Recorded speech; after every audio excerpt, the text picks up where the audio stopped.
Bonjour et bienvenue sur notre podcast Radio See the Future, qui vous raconte des histoires où les relations humains-océans prennent toute la place. Sailing Hirondelle, c'est une expédition de Nantes à Saint-Malo pour témoigner des facettes locales d'une crise marine globale. Vous pourrez nous suivre tout au long de cette aventure maritime et humaine sur les réseaux sociaux et sur notre site internet sailinghirondelle.com. Dans cet épisode, nous rencontrons Bruno Mourin, un natif de Loctudy. Bercé par la mer depuis le plus jeune âge, il vit l'océan au quotidien. Nous découvrirons ensemble son enfance au bord de la mer, son métier de mareyeur et sa perception des évolutions que subit l'océan. Alors comment un mareyeur voit-il la mer et quels changements perçoit-il à son échelle ? Écoutons. Je suis Bruno Mourin, j'ai 54 ans, je suis natif de Loctudy. Quel est ton parcours ? Accidenté.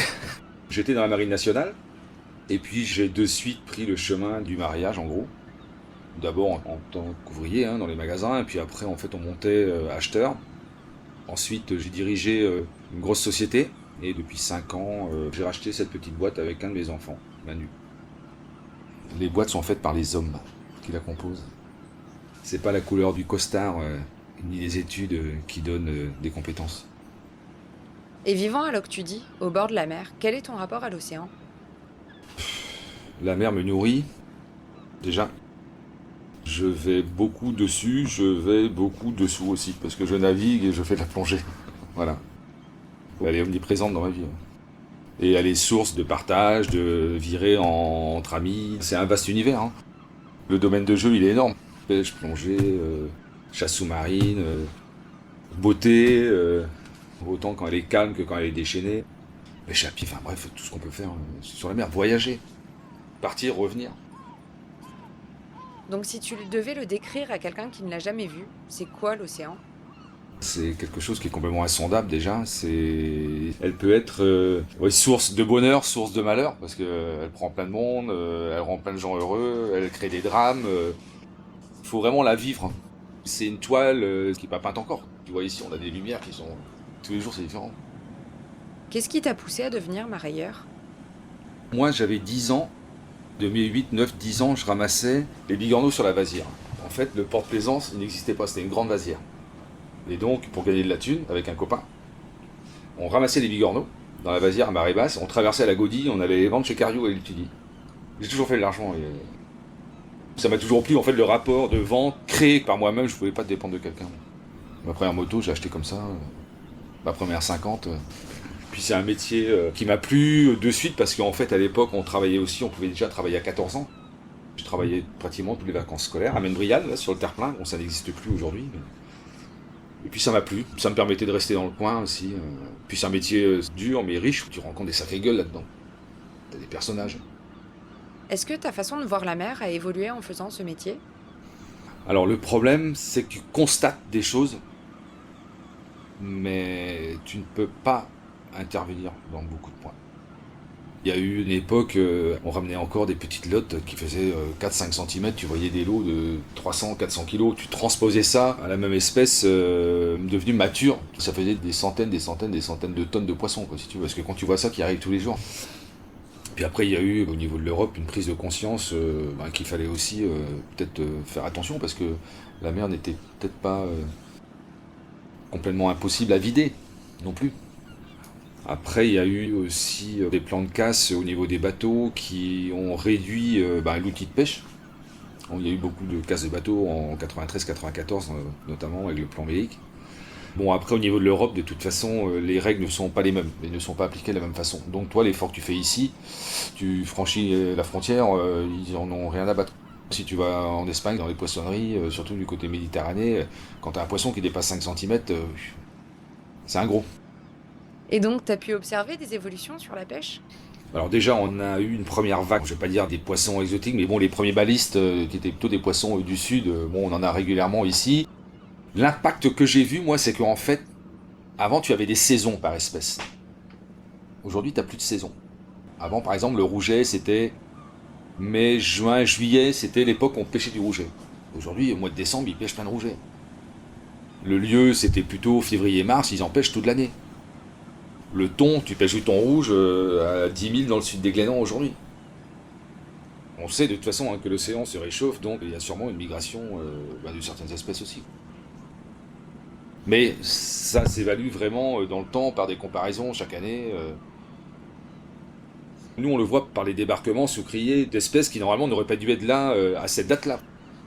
Quand tu vois que au mois de décembre, tu as 2 tonnes de rouget, surtout les criers ici, tu dis, mais où ils ont dû le pêcher, quoi, à Dakar ou quoi? Ben non, ici.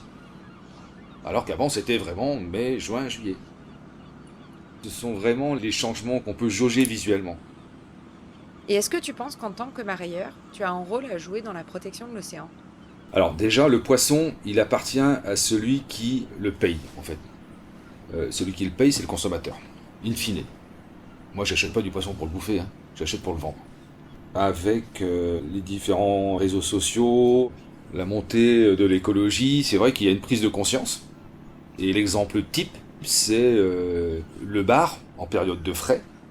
Il y a une pression des clients qui arrivent par exemple dans des grandes surfaces ou chez des poissonniers qui disent regardez le bar il a un gros ventre, il est plein d'œufs, c'est lamentable, moi j'achèterais pas ça. Bon, quand une personne le dit, ça n'a pas d'impact. Quand c'est des milliers, ça a un impact. Donc nous, quelquefois, le marin, il ne comprend pas, ouais je comprends pas, le bar est à 5 euros, enfin c'est au prix de retrait, ou à 7 euros, il se vend pas. Enfin vous ne l'achetez pas, mais non parce qu'on va pas le vendre. On ne le vendra pas. Point. Si on me l'achète plus parce que les gens y mettent des vétos par rapport à des sous-tailles ou à des périodes de reproduction, bah bien évidemment qu'on est impacté. Et inconsciemment, on sait aussi derrière que si on continue à tuer les mères porteuses, à un moment, ça va devenir compliqué. Hein. Ça va devenir très compliqué. Mais on est confronté à une logique de t'as une boîte, t'as des charges, t'as des salaires. Moi, je vends du poisson. Les charges ne font pas de break. Est-ce que tu dirais que tu as une conscience environnementale? Ben oui, quand même, oui. Mais ça, c'est quelque chose de personnel, c'est quelque chose que tu fais au quotidien, dans tes gestes, dans tes choix. Oui, bien sûr. Mais c'est pas quelque chose que je revendique sur tous les toits. Moi, je suis pas un écologiste qui dit il faut des éoliennes, mais pas dans mon jardin et puis pas dans ma ligne de mire. C'est pas ma came. Et si je te demande quel est l'enjeu principal auquel fait face l'océan aujourd'hui, pour toi ce serait quoi? L'enjeu principal, oh là là, ouais,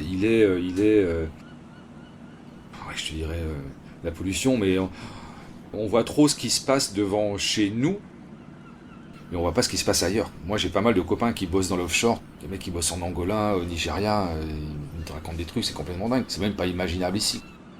Et tout à l'heure tu parlais du dérèglement climatique? Le réchauffement, si tu veux, je suis pas qualifié pour en parler. On dit qu'on a des espèces nouvelles qui migrent, enfin, pas des espèces nouvelles, mais des espèces qui ne font pas partie du biotope ici, qui remontent, parce qu'apparemment il y aura un réchauffement climatique qui les fait venir plus vers ici. Mais après, par contre, l'impact de l'homme sur l'océan, ouais, il est incroyablement incroyable. Je dis, moi j'ai pas mal de copains dans l'offshore, dans le pétrole. Ici on fait un cirque pour 3 gouttes d'huile, mais alors là-bas, c'est des millions qui sont déversés, et puis tout le monde s'en fout. C'est comme les voitures, hein. Ta voiture ici, au bout de 2 ans, elle est obsolète. Par contre, on envoie des merdes, des grosses merdes en Afrique, pourries, qui polluent tout. Moi, apparemment, on respire pas le même air. Tu vois, c'est un peu comme le nuage de Tchernobyl. On prend des cons. Mais oui, l'enjeu, c'est quelque chose qui est vivant, qui contient de la matière vivante, des êtres vivants.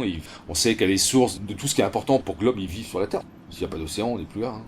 On vient de l'océan, pas oublier ça non plus. Certains y retournent via des cendres, bon, c'est autre chose. Comment on pourrait sensibiliser à ces questions? Comment il faudrait parler aux gens? Déjà, d'un âne, on fera pas un cheval de course, hein. Ça c'est évident. Après, tu vois, moi j'ai un petit garçon qui a 3 ans, et donc je le sensibilise beaucoup. Je pense que c'est de l'éducation. Après, c'est une question de respect. La mer, c'est une lessiveuse, c'est-à-dire que tu balances des merdes, marée haute, marée basse, un coup de vent, ça part. Voilà. Tu mets de la merde dans un champ, si personne va la ramasser, la merde elle va rester là. Tu vas la voir. Tout le monde va crier, tout le monde va gueuler, tout le monde va trouver ça lamentable. Dans la mer, t'as pas ça. Si, on voit quand il y a des catastrophes du style Erika à Moko, mais il y a une pollution insidieuse qui est faite tous les jours, et qu'on voit pas parce qu'avec les marées, ça part, ça vient. Pour moi, c'est une question d'éducation. Et puis de pas, après moi, la fin du monde. La Terre, nous, on sera plus là, qu'il y aura encore des gens, j'espère qu'ils l'habiteront. Et qui verront ce qu'on a connu. On n'est pas dans Mickey 3D. Et est-ce qu'il y a un événement en lien avec l'océan qui t'a particulièrement marqué? Euh, Quand j'étais en 6e, je prenais le car à une croisse sur la route de Ploemeur. C'était en 78. Le matin, ça sentait le gasoil. Ça sentait le gasoil. On arrive à l'école et à 10h, notre principal faisait le tour des classes pour annoncer qu'il y avait eu une catastrophe. C'était la Moko. Et avec les vents, il y a 100 bornes, hein, on sentait. Et ça m'a toujours marqué. Ça m'a toujours marqué. La puissance du truc. La puissance, mais qu'est-ce qui se passe? Et c'est justement pour que les générations futures n'aient plus à sentir l'odeur d'une marée noire en allant à l'école, pour qu'elles puissent plonger dans une mer riche en biodiversité et s'émerveiller devant les formidables ressources que l'océan nous donne, que c'est à tous mais aussi à chacun d'agir. Par exemple, en privilégiant d'acheter des poissons issus d'une méthode de pêche durable, des espèces moins connues et moins vulnérables, chacun d'entre nous peut participer à un océan plus résilient. Merci de nous avoir écoutés et à bientôt sur sailingirondelle.com pour le prochain épisode de Radio See the Future.